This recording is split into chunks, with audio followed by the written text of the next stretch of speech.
Halo semua, pada kesempatan kali ini saya ingin menjelaskan mengenai penggunaan bahan ramah lingkungan pada arsitek, di mana penggunaan bahan ramah lingkungan ini menjadi salah satu perhatian yang sangat penting, di mana dengan padatang penduduk serta lahan penghijauan yang mulai rendah. Jadi penelitian ini bertujuan untuk menunjukkan apakah pemahaman akan penggunaan bahan ramah lingkungan pada arsitek itu menjadi salah satu perhatian arsitek atau tidak.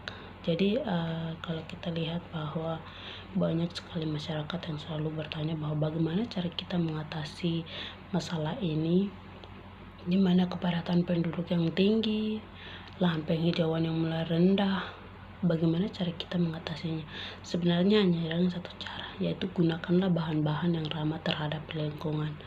Jadi arsitek itu harus bisa menggunakan bahan-bahan yang ramah terhadap lingkungan, karena bahan-bahan yang ramah terhadap lingkungan ini, bahan-bahan itu harus bisa didaur ulang. Jika bahan-bahan itu tidak bisa didaur ulang, akan mencemari lingkungan serta mengurangi lahan penghijauan. Jadi ketika bangunan yang kita buat itu tidak digunakan lagi, bangunan itu kita bisa hancurkan serta bahan-bahannya kita bisa daur ulang kembali untuk membuat bangunan yang baru lagi. Jadi tidak memakan lahan-lahan yang lain juga. Terus studi presiden yang saya ambil sebenarnya adalah Honai. Honai adalah salah satu bangunan suku Dani, di mana bangunan ini hanya memanfaatkan bahan-bahan alami yang bisa didaur ulang kembali. Bahan-bahan dasarnya adalah kayu, tali rotan, serta alang-alang, di mana ketika bahan ini adalah bahan alami yang didapat di sekitar, dan bangunan ini bisa menampung banyak sekali orang di dalamnya. Terus jadi ada beberapa hal yang harus kita perhatikan dari bangunan ini adalah dia itu bangunan yang conserving energi atau hemat energi, karena kehangatan serta pemanas semua dihasilkan dari penghuni serta api yang dibuat di dalam dan matahari. Terus respect for site, jadi bangunan ini juga dia respect terhadap site-nya, menggunakan material yang gampang didapat, yang ramah terhadap lingkungan, serta bangunannya mengikuti tapak yang denahnya. Terus respect terhadap pengguna juga, jadi bangunan ini respect juga terhadap pengguna dengan bangunan ini.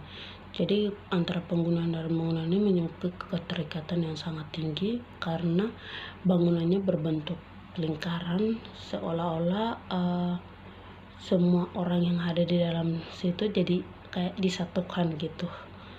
Jadi metode penelitian ini diperoleh berdasarkan hubungan antara penggunaan bahan pada bangunan dan lingkungan supaya tidak merusak alam. Jadi bangunan ini tidak akan merusak alam karena bangunan ini bisa didaur ulang kembali.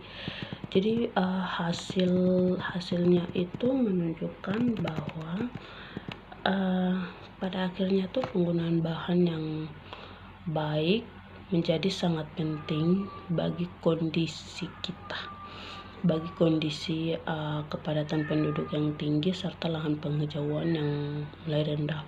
Sekarang banyak arsitek yang mencari bikin go green bangunan. Sebenarnya ya go green bangunan juga menjadi penting, tapi bagaimana kita menggunakan bahan-bahan yang ramah terhadap lingkungan atau yang bisa didaur ulang kembali, supaya bukan hanya ketika kita membuat bangunan go green, tapi penggunaan bahannya tetap bahan-bahan yang tidak ramah terhadap lingkungan sama saja. Jadi lebih baik kita menggunakan bangunan yang bahan yang ramah terhadap lingkungan. Serta jadi kesimpulan akhirnya adalah kita sebagai arsitek harus bisa membuat bangunan yang ramah terhadap lingkungan, serta bangunan itu harus bisa didaur ulang kembali, karena keindahan itu tidak mahal, tetapi keindahan itu adalah bagaimana cara kita mensiasati supaya tidak merusak lingkungan atau alam sekitar. Terima kasih.